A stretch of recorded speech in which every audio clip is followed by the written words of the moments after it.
Hello, and welcome to Weed and Grub.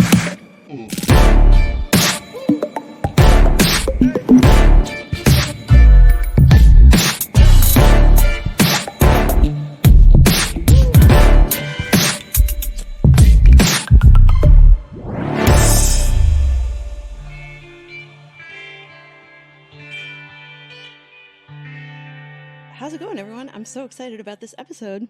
Yeah. Ooh, look, your body's even I know. open. I got kind of like dressed up for it because I was like, oh, we're hanging out with Tammy, so yeah. we got to be bringing the A game. Hi. I love it. Hello. Thank you for having me. So good to have you here for this new kind of format hang where we just have our guest on for the whole time. We're going to do news with you. We're going to roll through this whole hour with you and talk to you all about everything you do. Awesome. Amazing. Yeah. And what are you rolling right now? I am rolling a typical OG per usual. This one's by the Originals. And then I have like my hemp blunt wrapped by Royal Blunts that I love. My two favorite combos. Ooh. So just to give our listeners a little context, we are talking to the Cannabis Cutie, Yes. Tammy Pettigrew, who Yes. is, can you just tell us a little bit about yourself for all of our listeners who don't know you yet? Yeah, so I'm a cannabis educator. I like to take the complexity of the science and make it easy to understand. And then I also have a couple business degrees, so I like to translate that too for people and give them just like simple, easy to understand information that they can go be dangerous with. And then I'm also like a host, influencer, let's say a cannabis spirit guide. Yeah. May I add something to that? Yes. Someone who has strong opinions about how the world can be a better place. Yes, absolutely. That is me.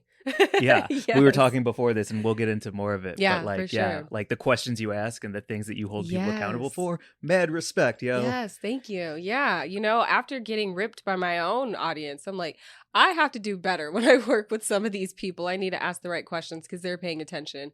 And it's so great to have a community that I've cultivated. By the way, the puns in this industry, incredible. Yeah. But that can also kind of like... you're highly regarded in the business. Highly regarded, yeah. But yeah, I've definitely like popped up to dispensaries in different states, and then I'll have people DMing me like, hey, you know that they're like anti-home grow? And I'm like, oh no. So now I'm like, okay, I've got to ask good questions in the role that I have in the industry.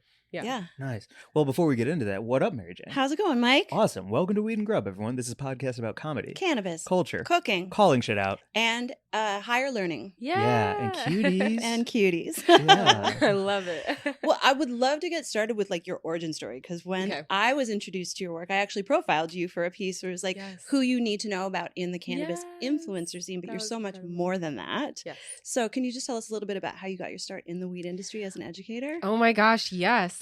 So I was one of those kids who didn't do any kind of substances in high school, middle school. I was like straight, narrow, square, good grades, going to college. I'm better than you. I dared to be different. I signed the pledge. Yes. Oh, yeah, yes. Yes. And then I get to college. There's this kid on my floor that smokes weed every day. We are all judging him. He smells like a pound. He's always got this goofy smile. And then at the end of the semester, between the two of us, him and I, one of us made the honor roll and the other one was on academic probation. And that's when I realized the D.A.R.E program lied to me.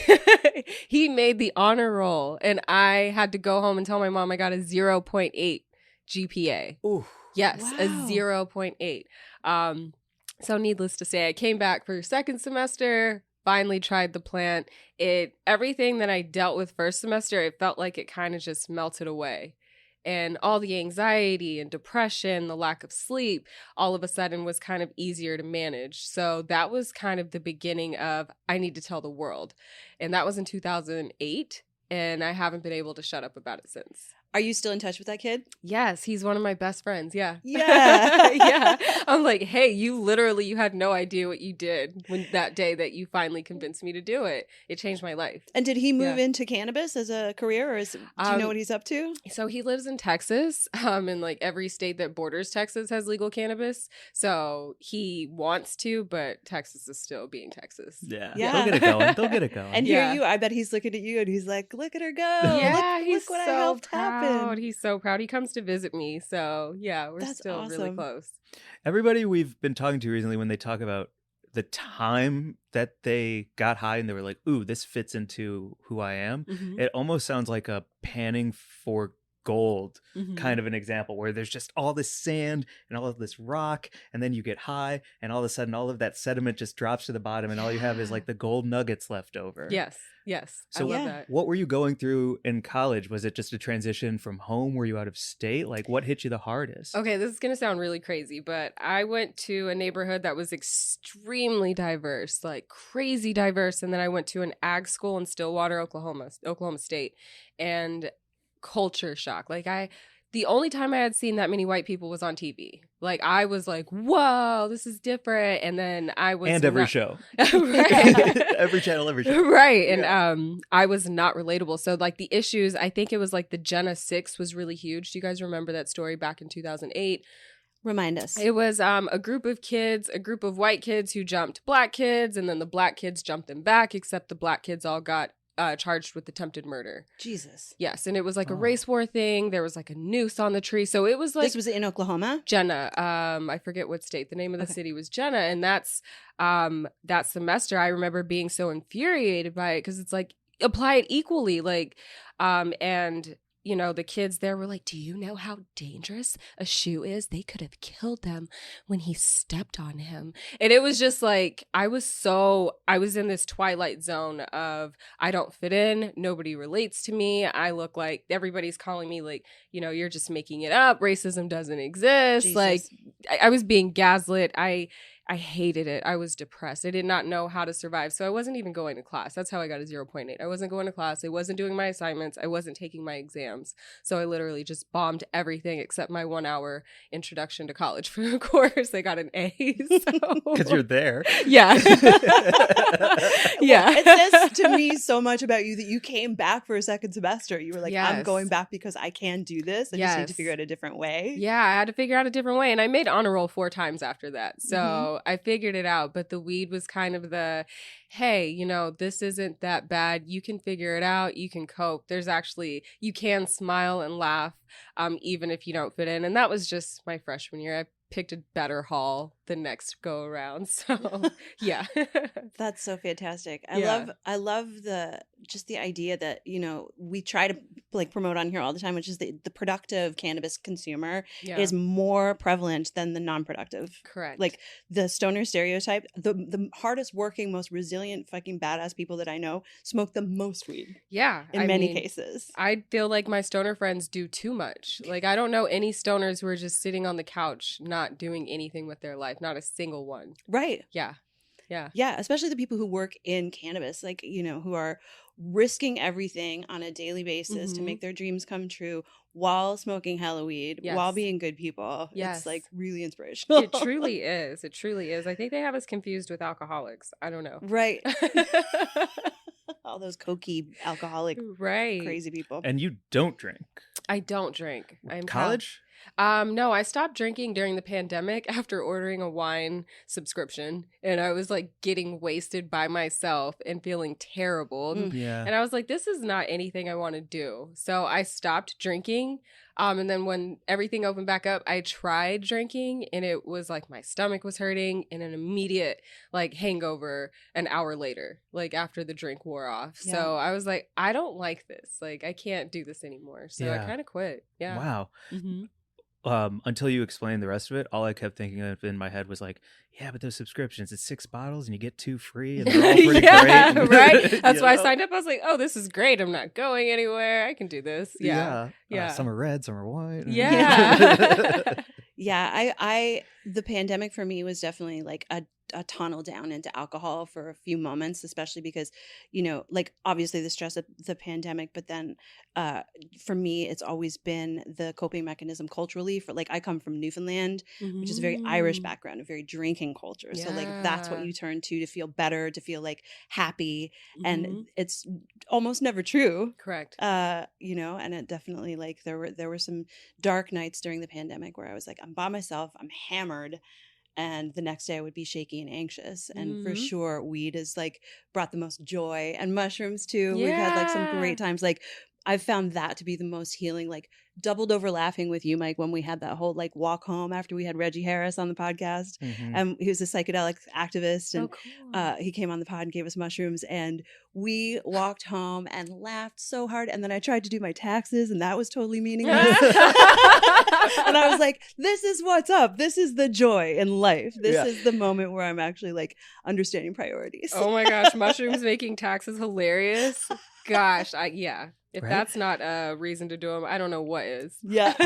They would be on time.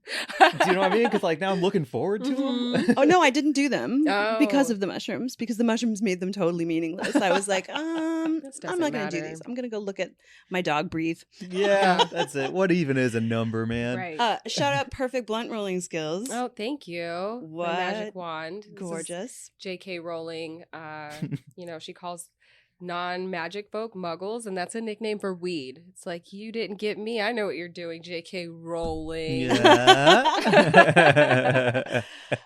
While you spark that up, I want to hear a little bit about your like education aspect of the Cannabis Cutie, because I know you have so much going on your site, which everyone can check out and see all the stuff that you do. Yes. I'm interested in your book club. Oh my gosh, the Higher Learning Book Club. Yeah, so we meet once a week on Zoom. So bad habits in COVID, mine was the drinking. And I was like, let's help people establish good habits. We're not going anywhere. We have nothing to do. Let's meet weekly and talk about weed books.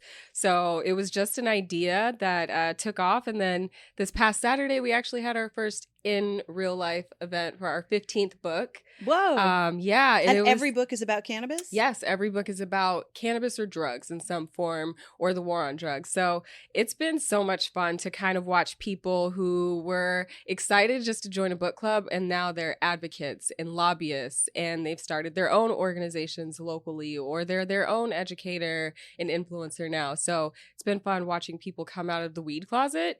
But the book club is like my favorite arm of the education thing that I do. Can you tell us about a couple of the books that you've liked the most? Yes. So I loved Smoke Signals. That's by Martin A. Lee. We opened with that one, and that one's going to give you the most comprehensive social history of how we got here. And then The New Jim Crow is going to explain the war on drugs and how cannabis is the reason why we have the war on drugs. It's not cocaine or pills. It is cannabis. That is what's fueling it. Oh.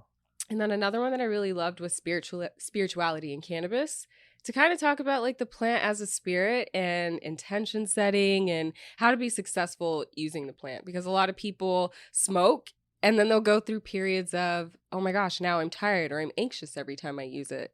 And not realizing that you were having anxious thoughts before you sparked your flower. And that's why you got more anxious in the moment. So that's why I really love that book too. So like I'm pretty fried right now, if I'm Okay. honest. I've been on the road for like a week straight in different, like I've been in the middle of the ocean and then I've been in a car for 6 hours. Like I'm fried. So if I smoke right now and I'm thinking about how fried I am, I'm going to get tired. Correct. I'm going to be Correct. fucking fascinating. Yes, you got to set that intention. So if you're like, I'm so stressed out about work, I fucking hate that place, I just don't know why I'm still there, and then now you feel worse.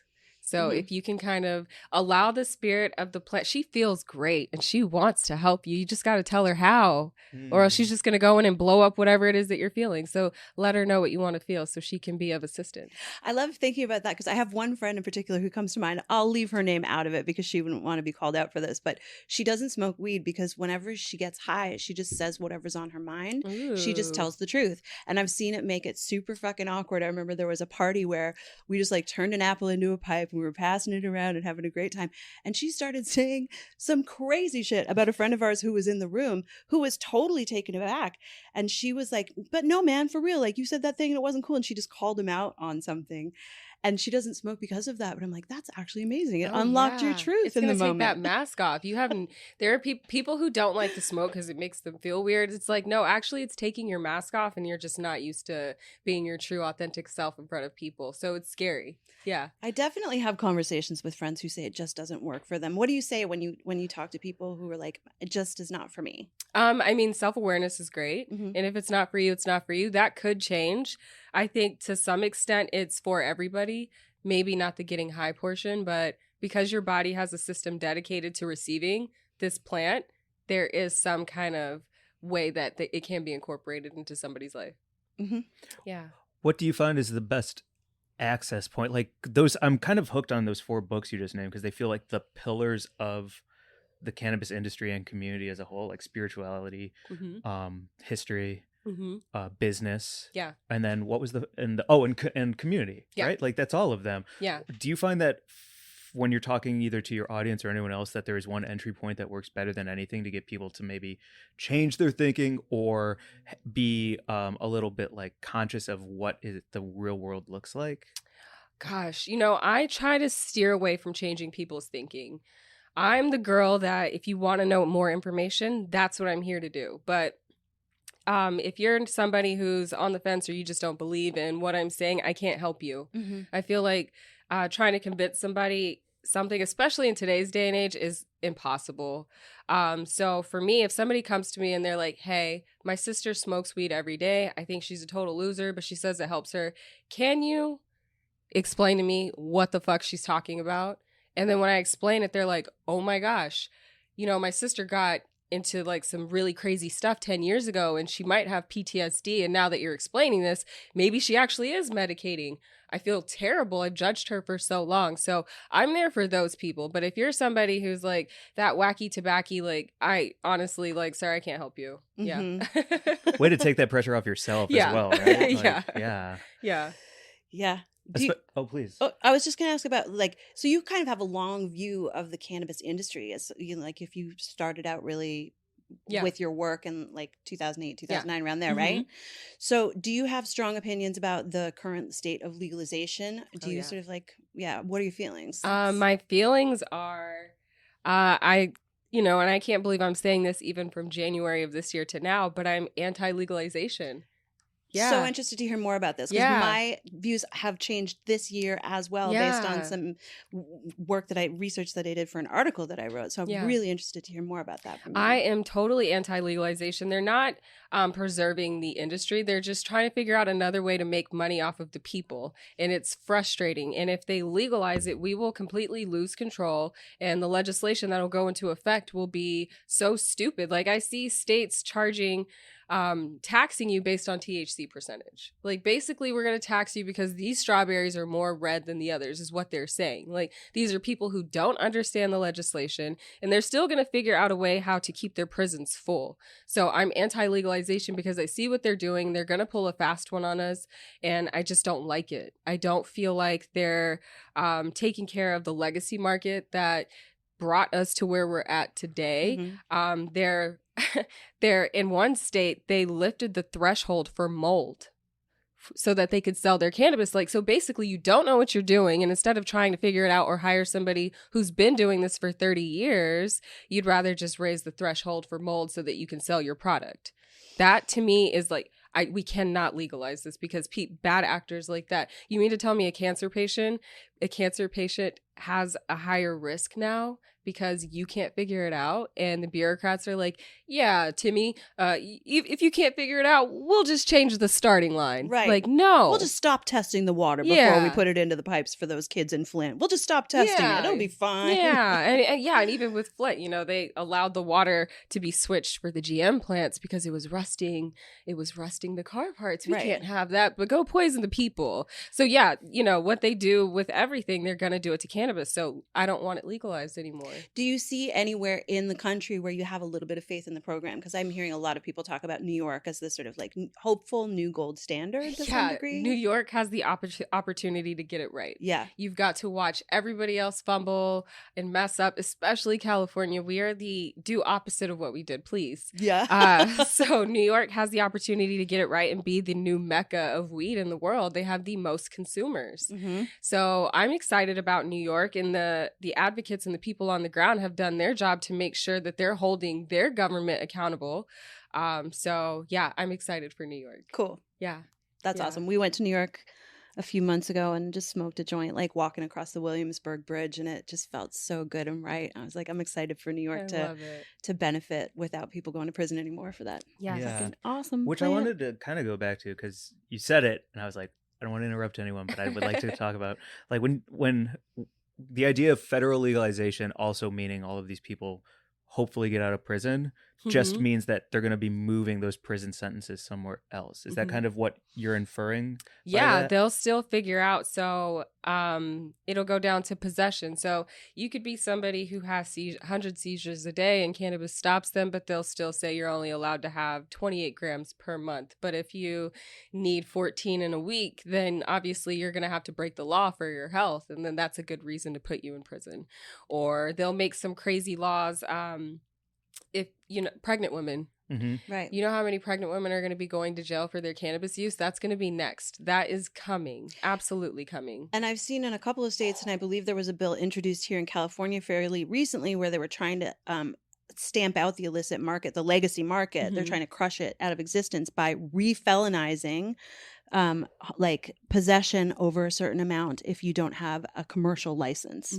So they've legalized it in order to profit off of it, and then they're going to recriminalize the people who gave them the industry, fucking handed the industry that exists. Correct. So that's like, it's so crazy. Like once you hand an industry over to state and federal regulators and you lose control of and the community has become the industry, it's just like, it's a really tricky time. So, I mean, in the new Jim Crow that we read in the Higher Learning Book Club, the prison industry said it, like, the biggest threat to our industry is the legalization of cannabis. Like, they said this to their shareholders. Like, they're not being quiet about it. They're quite literally saying it in a very public way. So they're going to figure out how to recriminalize us with legalization. Or, I mean, maybe the women that are going to prison now that Roe v. Wade has turned over, will kind of help with their lull in their recruitment. Yeah. Since cannabis is legalized, but they're going to figure out it's always a war against the people. Yeah. You make me think about how, because this like learning from both of you right now is pretty fucking rad, because you're helping me form different opinions than I have naturally just by like, not thinking for myself and reading things that I shouldn't. Shut up, Mark.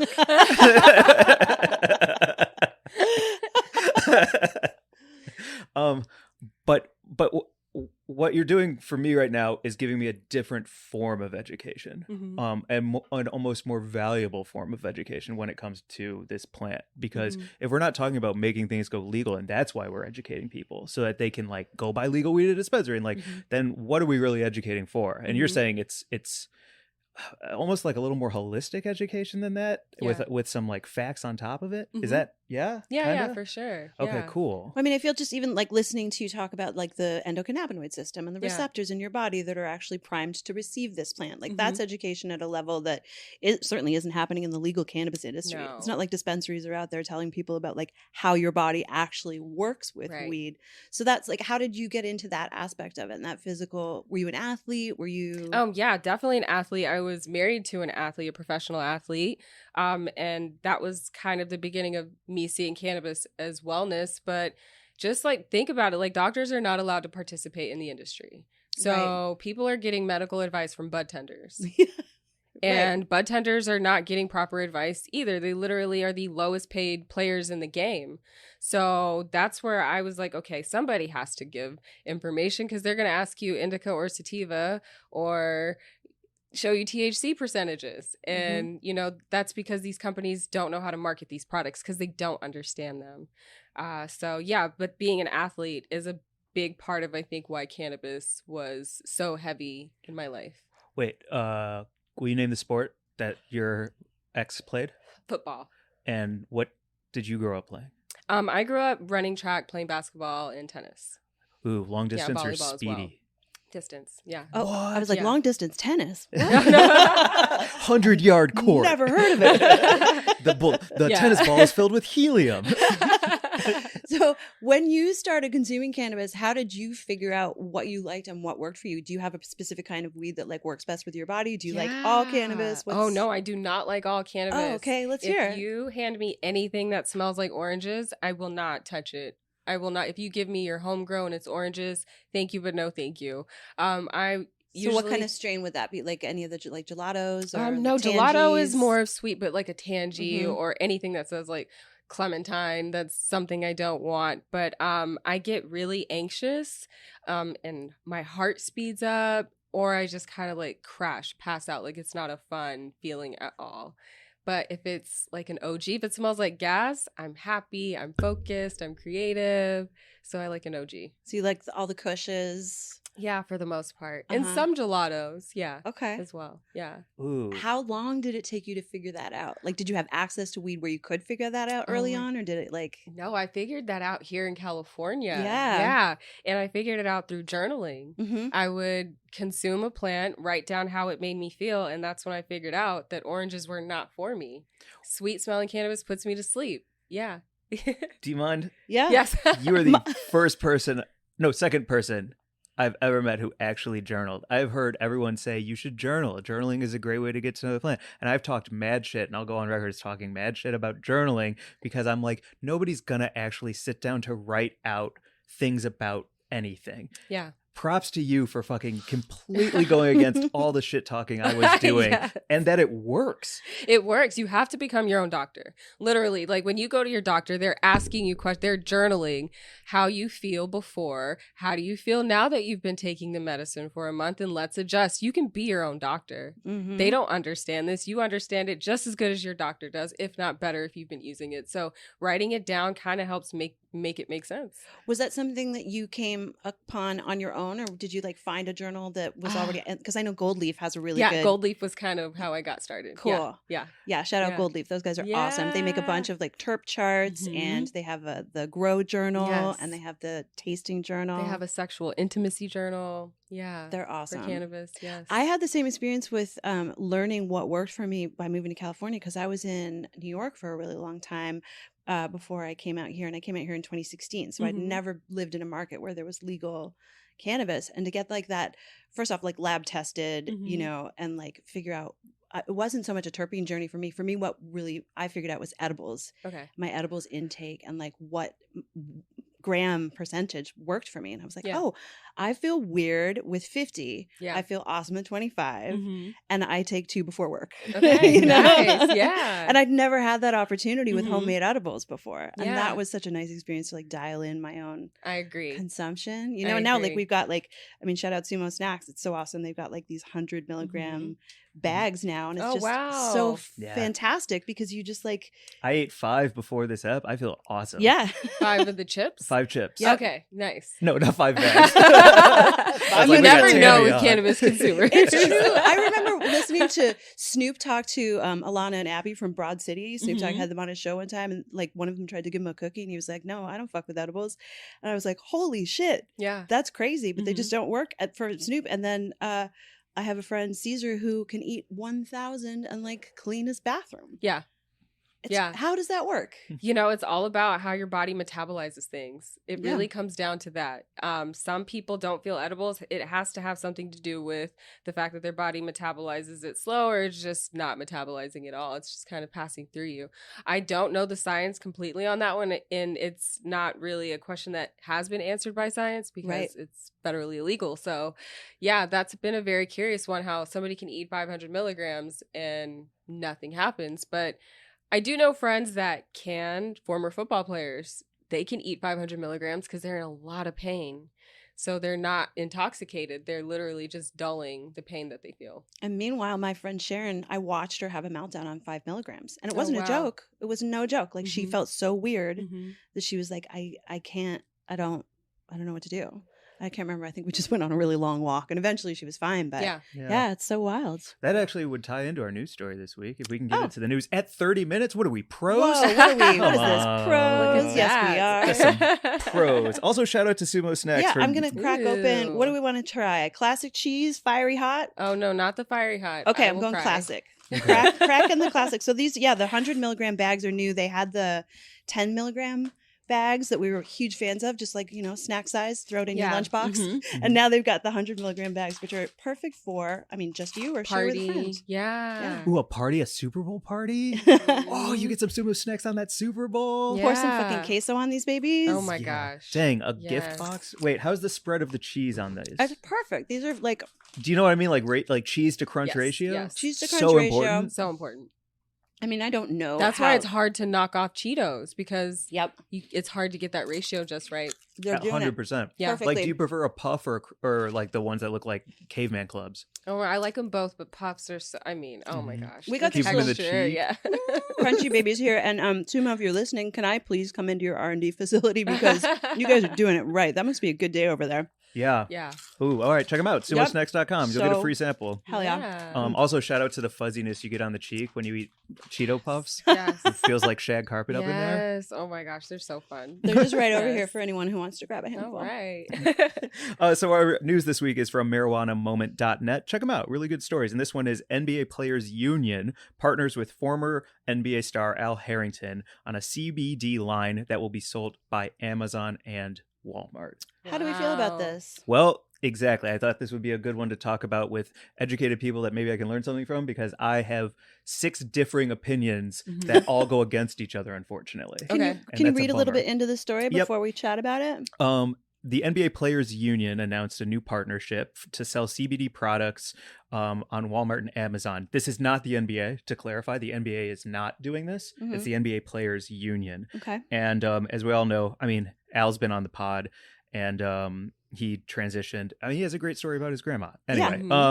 And his cannabis line, Viola Brands, is pretty amazing. They're a multi-state operation nowadays. They've got, I think, they're definitely in California, Nevada, Washington, Mhm. Michigan, Mhm. and maybe they're in New Jersey now too. I'm not sure, but I know they're expanding quickly. I think they Yeah. might be even in Canada. Yeah, Yeah. he's been doing it for like he's sort of one of the original players in the Mhm. game, in the cannabis game too. Yeah. Yeah, so a couple of, I guess, touch points on this, just to like hit some beats, are the Harrington Wellness president, Aaron Hackney, said, by partnering with Amazon and Walmart, 2 leading retailers, we can continue our mission to bring high quality recovery promoting products to everyday customers in places that they are looking for them.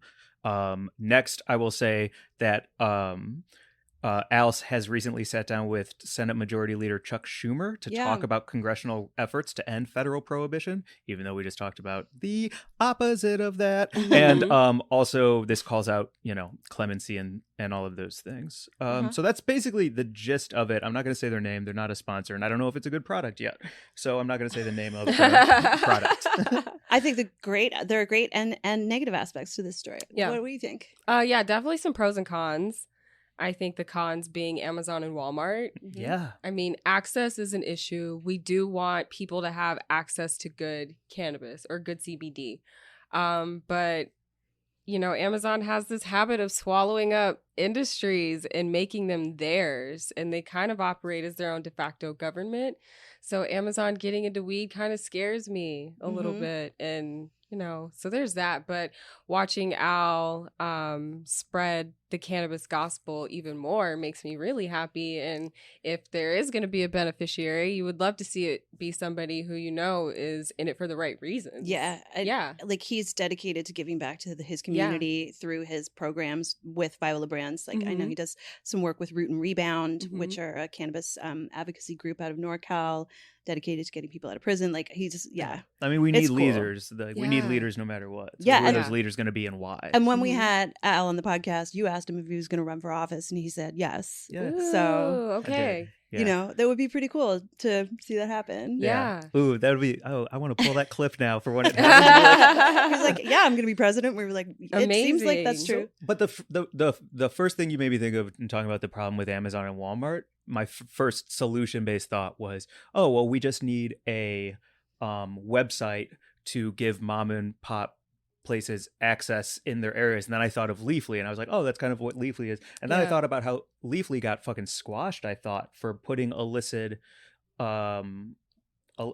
places that aren't legal on the fucking maps and shit. That's like right. So, but yeah, that was like they were specifically trying to operate in states that just had gray market, like East Coast, DC, and currently New York, because the regulations haven't come into place yet. that. Yeah. And they got a smack on the wrist for Right. sure. And maybe it's an asterisk. Maybe it was Weed Maps. I'm not sure if Leafly or Weed Maps. But would that be the solution for something like Amazon and Walmart? Would be creating a huge Googleable site for everything, but it's only for weed. So if you fuck with weed, you can go to that, and then hopefully it doesn't get acquired by a place like Amazon or Walmart, and it can Yeah. just be the place, the Google of weed. That would be ideal, but you kind of deal with constantly being taken down, and like you would have to create a Google first Yeah. for it because Google's not going to allow it. Damn, you're so right. So But that's if you- easy, right? it's like when I moved to New York to be an actor, and my mom was like, "You should just be on Broadway," and I was like, "Cool, mom, Yeah. thanks for the tip." You're right. Let me go there tomorrow. Let me just make a Google. That's no problem. Cool.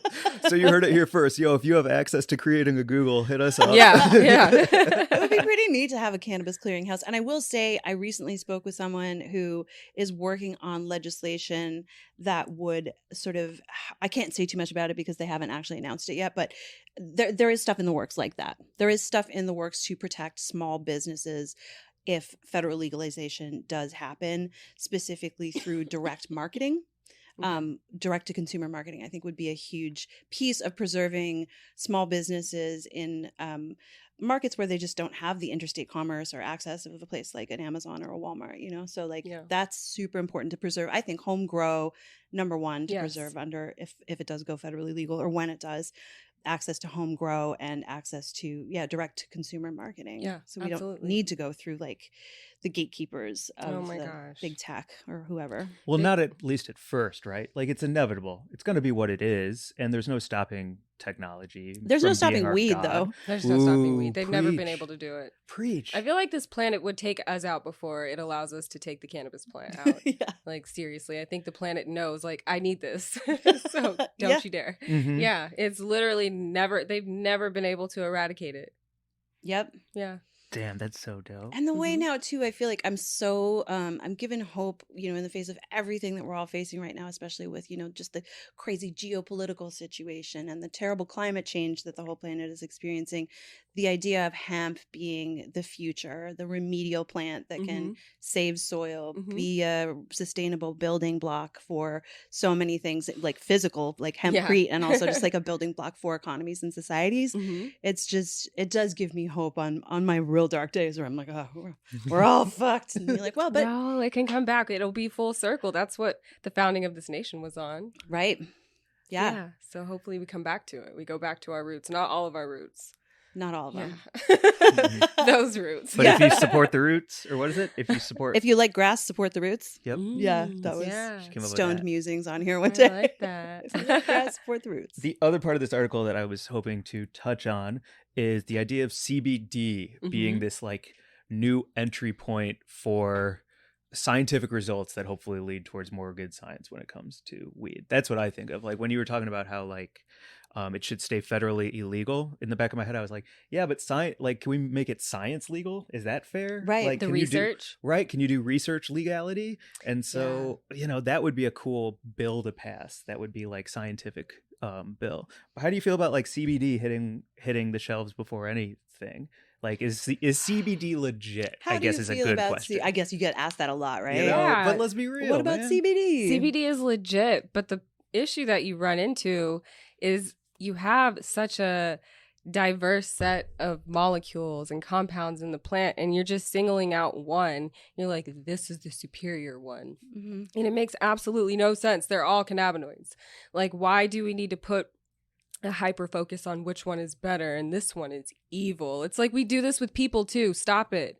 Like, they are all beneficial, and typically when they're all together, that's when they're the most beneficial. Like, you're asking the tuba player to carry the entire orchestra. Like, it doesn't work.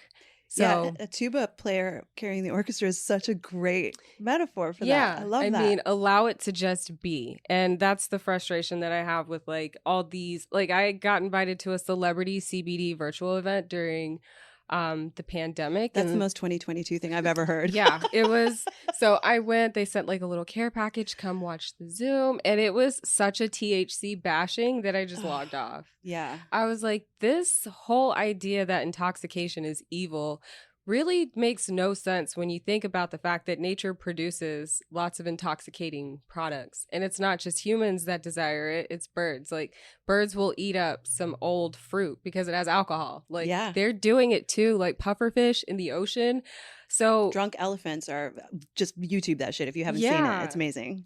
So they're like, oh, this doesn't get you high. Like, what is your stigma towards intoxication? Like, literally, I'm on the pursuit of happiness. Like, that's in the Declaration of Independence. Why are you infringing upon my rights? Like, fall back, please. Hell yes. Yeah. Yeah, the idea of like CBD being the entry point is, it is frustrating because especially, for so many companies that have started out in THC who are doing such great work and then they've just pivoted to CBD because they've just been like pushed out because they can't manage to get on top of the insane regulations that surround THC, but somehow it's okay if it's sourced from hemp, which is 0.3% THC, and therefore it's legal under the farm and all that stuff. It's like it's so stupid because you can't even prove if it came from, you can't prove it under a microscope. CBD looks like CBD. Yep. Like, how do you feel about the loopholes that some companies, some enterprising companies have used to get around selling Delta 9 and Delta 8 edibles that are sourced from hemp? I don't trust the Delta 8 movement at all. And that's because you can, in a lab, you can create Delta 8. And synthetic cannabinoids, typically the side effects with synthetic cannabinoids are just not great. So I kind of haven't, I don't think I've tried a single Delta 8 product. I'm not a fan of it. And hemp-derived Delta 9, that's the cannabis plant. Like, hemp is a legal term. Right. That's all it is. It's still cannabis. The only difference is what happens is cannabinoids start as CBGA. And then it's going to go down one of the 4 pathways and become a different cannabinoid. Basically, they're just breeding plants that don't go down the THC pathway, and they're calling it hemp. But you're just basically forcing a cannabis plant to not express part of itself, to hide that part of itself so that it can be legal and be within a society. But if you are 0.4%, you are now a cannabis plant and you have to be destroyed. Like it's so stupid. It's like, you guys don't know what you're doing. Yeah. You don't know what you're doing. It's so weird. Yeah. You're making me think, too, of all of the legacy growers who have, like, all of the knowledge about how to grow the most beautiful cannabis in the world. And they have all of the genetics and stuff. And then they're just, like, coming up against this weird corporate cannabis that's creating an entire fucking monoculture. They're losing all the genetics. They're losing all the... There was one guy, I couldn't believe it. He was, I won't say what magazine he worked for, but he's a publisher of a magazine. And he got on me about how all of these High Times Cannabis Cups winners thought they were the ones that could grow good weed, when in fact he knew like some agriculture people who were going to do a better job. And I was like, it's just so crazy. Like the fact that the legacy growers and legacy genetics are being shoved out of corporate cannabis by people who believe that like CBD from hemp is the actual way forward for this plant. And that was me on my soapbox. Good soapbox. Good soapbox. Right height. Real perfect height for a box.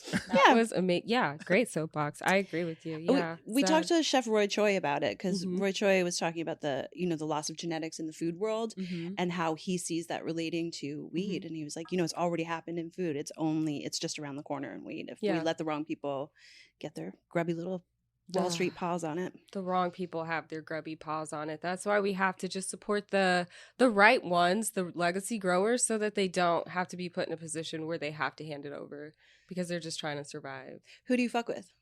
The Originals Family Farms. Yeah. Who is that?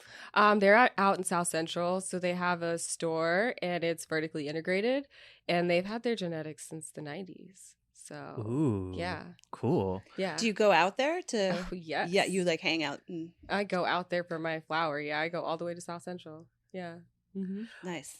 Who else do you fuck with? Or like, who are you excited about in this space? Let's do some shout outs, whether it's a company, a person, a thought, anything. Who are you excited Shout about? out to Thoughts? Shout out to Thoughts. I like that. Can we give it up for Thoughts? I love Thoughts. Yes. Gosh. I really love the Originals. I love Royal Blunts. I think there's something special about smoking 100% hemp throughout the whole thing. And I can't do tobacco. I have asthma and it doesn't work out. Gosh. Can I change the question actually? Yes. Because we were talking about it before the pod. What are the questions that you ask companies before you do fuck with them? Because that is an exciting area of how can I say it? Shut up, Mike. What's up?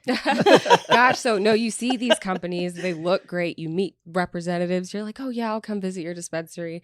And then you get ripped by your audience. You're like, hey, they don't support home grow. And I'm like, oh no, delete. So now when companies reach out for me to visit, I'm going to ask specific questions. What are you doing to rectify the war on drugs? do you have any women of color or people of color or women as owner operators? I see you have 14 locations. You know, how many of those are women? How many of those are people of color? Are you employing a diverse set of people, or are you the Abercrombie of weed? So, you know, I'm starting to ask those questions because I don't want to support corporate cannabis. Like, none of these corporate entities are reaching out to me, and I'm grateful for it because I don't know if I would be kind in my response. Yeah. Like, how dare you? Yeah. Yeah. I mean, they see what you're doing, and they probably are a little scared that you might call them out. So I do call them out. good. Yeah. Yeah. But that could be why my account goes down so much too. Oh shit, that's right. Yeah, let's talk about that. So social media for you is a huge way for you to get your message out. Yeah. You're almost 100K followers on IG, and you've been deactivated how many times? 10. What? Yeah. One for every 1,000? No, 10,000? 10 times I've been deactivated. Holy yeah. shit. Yeah. Whoa. Mm-hmm. Can you talk a little bit about, like, what do you feel like is happening there? Is it your content? Is it someone reporting you because they're jealous of how cool you are? You know, we do know that mass reporting is a strategy in this industry. We Right. can't, that's for sure one of the factors, I think. I think AI is another factor, what I'm talking about. And then, who knows? I think it's a combination of AI and mass reporting. When you say AI, what is that? Artificial intelligence? The sort of- algorithms. Okay. Yeah. That Instagram operates. So you under. do believe in shadow banning? Yes. For Yeah. real? Oh, I interesting. not only believe in it, I have people who religiously, like, they wait for my content. It's like their news source for weed education, and they will let me know, hey, I had to type your entire name out to find you, to DM you, to tell you I can't see your content. And I'll get 10 of, like, I got 3 messages over the weekend that they weren't able to respond to my DMs. Or watch my stories, screen recorded and showed me that they're clicking on my stories and they're not loading, but everybody else's are. So yeah, it's weird. Yeah. Whoa. There's some kind of tech that my account seems to be in some kind of algorithmic hell. Yeah. Have you messed with other forms of social media? Like, did you try WeedTube or any of those situations? Yeah. I started putting content on WeedTube. YouTube, I get age restricted pretty quick. TikTok is How many strikes you got? 1 on Congrats TikTok. so far. Yeah. All right. Yeah, but I don't post at all, really. So Mhm. yeah, I'm kind of starting to venture out. Twitter, LinkedIn are new for me as of last month. So Can you get high on Twitch? Or not get high? Can you be on Twitch and just have a free Yeah. place to be? I Yeah. did do a couple of Twitch streams, so we've also moved in that direction too. So I'm diversifying, and I also have a newsletter. So yeah. And you speak at a bunch of events. Yes, that's my favorite thing. I would say my gift would be being able to make things sound easy, being a speaker in that sense. So that's what I love to do. And I have the opportunity to kind of be PR for this female plant. I'm going to take the opportunity. Like, I'm here to, you know, make sure you have the right perception of her, because the media has ripped her to shreds for so long and you guys had it all wrong. Yeah. Yeah. Listen up. Don't look at me. Why are you looking at me like Not I? us. Well, The no, they, this is them. like before I was born. I know I'm a straight white dude, but it was before I was born. I mean, as far as you talking about the media goes, though, like, I got my education writing about cannabis for High Times, which was basically pro-pop propaganda, Yeah. you know? Mhm. And then I really had to learn about reporting and investigating Yeah. and doing all of the sort of journalistic work. But my beginnings were in arguably the world's most pro-weed publication that's ever existed. And so Mhm. that was a great place to learn about the sort of, like, what the narrative could be. Right. Right now, what I feel like is happening, though, is like all of these people who are still steeped in the propaganda from the drug war Yeah. are trying to report on cannabis like they know what's up. Yeah. And it's really frustrating because Yeah. your baseline, where you are Yes. coming from, is wrong. Yes. And I'm coming from way on the other side. So obviously, you know, Mhm. there's probably someone who's just like, I think there are great examples of weed journalists. I think Jackie Bryant is, like, Mhm. you know, a trained journalist who smokes hella weed and is coming at it from a very balanced perspective. Yeah. But it is really frustrating to see places like the New York Times publish, like, reefer madness Yes. Did you nonsense see the in most recent one 2022. with that woman? That most Yeah. recent article. She was like out of London. She came here. Yep. Talked about the Beverly Hills of weed, and it was a bunch of pictures of her. Yeah, she wrote about I think she wrote it up for the Daily Mail. The Daily Mail. There. Yeah. Oh, Yeah. okay. But it was, there are Which, just you a know. lot of people at huge publications who are really writing from a very broken old place. They are. I think one that I saw that made me giggle was increase in cannabis is kind of explaining the increase in like violence. Yeah. And I was like, oh, it's not the inflation thing happening. Like that's like crime is literally tied to survival. People would rather make proper wages than to go have to steal or do something dangerous or illegal. I promise you. So it's not tied to the weed. I think maybe you're looking at the wrong source. No, it's a scapegoat. It's not even, you're not even like mistaken. That is a tactical fucking. That's a huge right-wing talking point. Right. I mean, but that's what this country is great at. Let's blame everything on drugs. That way we don't have to address the policies that we've created that have caused this mess. It is always let's blame the drugs. Like I just did a book in my book club called Drug Use for Grown-Ups. And they're literally studying drug users, but they're all successful corporate people who are always on time, who are successful parents, successful, you know, in their careers. And there's no issues. So it's kind of like society is dumping people with mental health issues who don't have anybody to help them, who happen to be on drugs. And, oh, look what crack does to you. It's like, actually, no, that's somebody who has schizophrenia and no family and no money.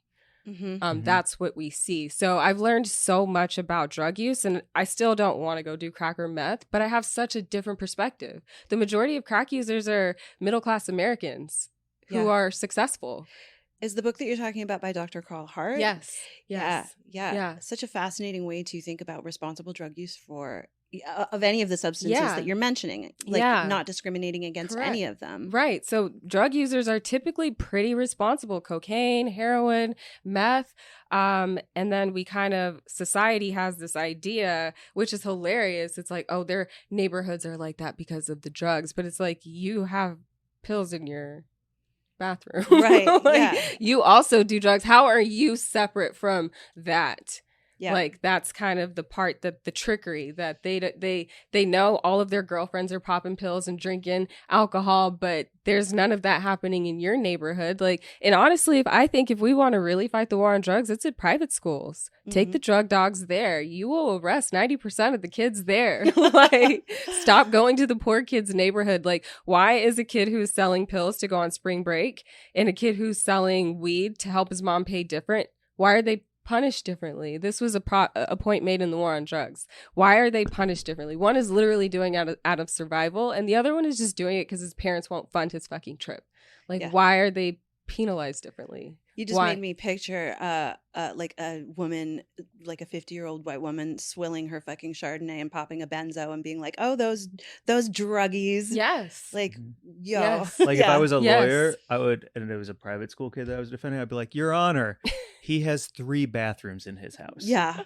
We got to get him back out there. Like, because that's what it is, right? It's like, it's socioeconomic status. Yeah. To take it a step further with the war on drugs, we were in the car for like 5 hours the other day, and we were talking about the homelessness, because Gavin Newsom just dropped something about how he's going to tackle it because he's going to run for president.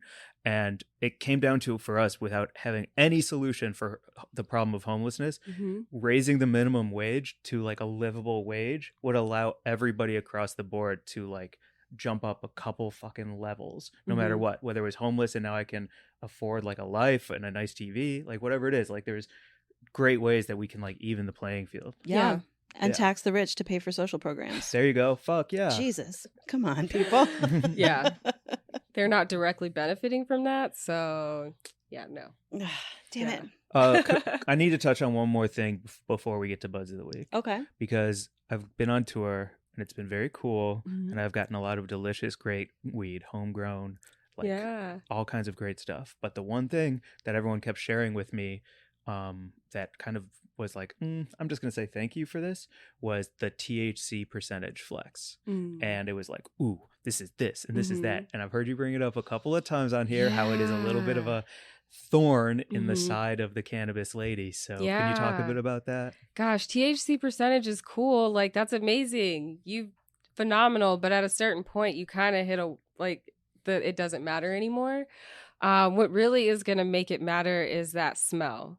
Like if it's 16%, but that smell just really punches you in the nose, like there's a good chance you're going to be knocked off your ass too. Like it's the scent, it's the age. There's so much that goes into it. And like with outdoor cannabis, they typically don't have higher percentages, but the sun can do so much more than a light bulb can. So it's going to produce chemicals that you can't get indoors and different cannabinoids and terpenes that may be super minor, but super, super potent. So, you know, there's just this kind of like this designer weed at high percentage and look at the crystals and it's so beautiful. And then outdoors like second tier, but actually is like medicinal. Yeah.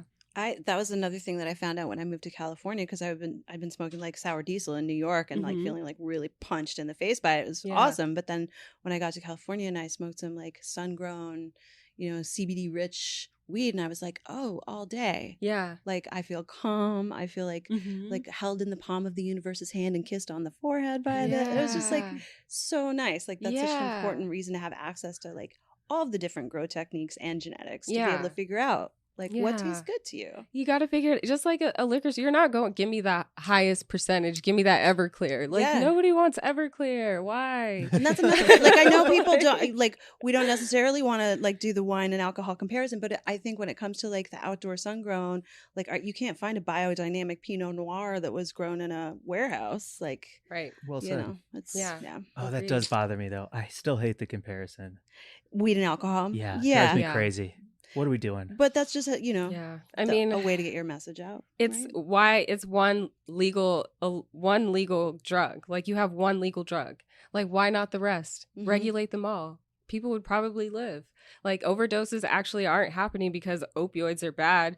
No other country has this issue. It's because of the analogs, people putting fentanyl in a Vicodin, and then you not knowing that it's literally potentially lethal if you have a drink with it. Like, that's why people are dying. So if we could just kind of regulate it and allow people to buy their drugs that they're gonna do anyway, we would be so much better off as a society if we just accepted it and stopped trying to fight it. I have one more question. Will you run for office? No. Damn it. Damn it. I have my whole life. That is like the one thing I said I'm never going to do. Like, I will never do it. Then let's get to Buzz. Yeah. I was trying to go 2 for 2 on that one. So for Buds of the Week, what we do is we shout out somebody who we're just really excited about, and we consider somebody that everyone who listens might want to be excited about as well, whether it's a person, a brand, a company, whatever you would be excited to shout out. We do our Buds of the Week. Okay. So we'll go first and second and give you some time to think of one. Yes, thank you. Perfect. Do you want to go first or second, Mary Jane? Do you have yours pulled up? I will. No, right I now. will. Damn. I'll go first. My bud of the week this week is David Heldreth Jr. on Instagram at the Yogi Bear 13, the numerals 13. And David is a scientist who is working on a trip to DC to fight to keep certain synthesized psychedelics legal, because the DEA is considering moving some psychedelics to Schedule 1, some new psychedelics. So he's written a piece that we can link in the show notes on terpenesandtesting.com, and he has a GoFundMe that is going to fund his trip to DC to fight to keep these synthetic psychedelics off the Schedule 1 so that they can continue to be studied and hopefully help people.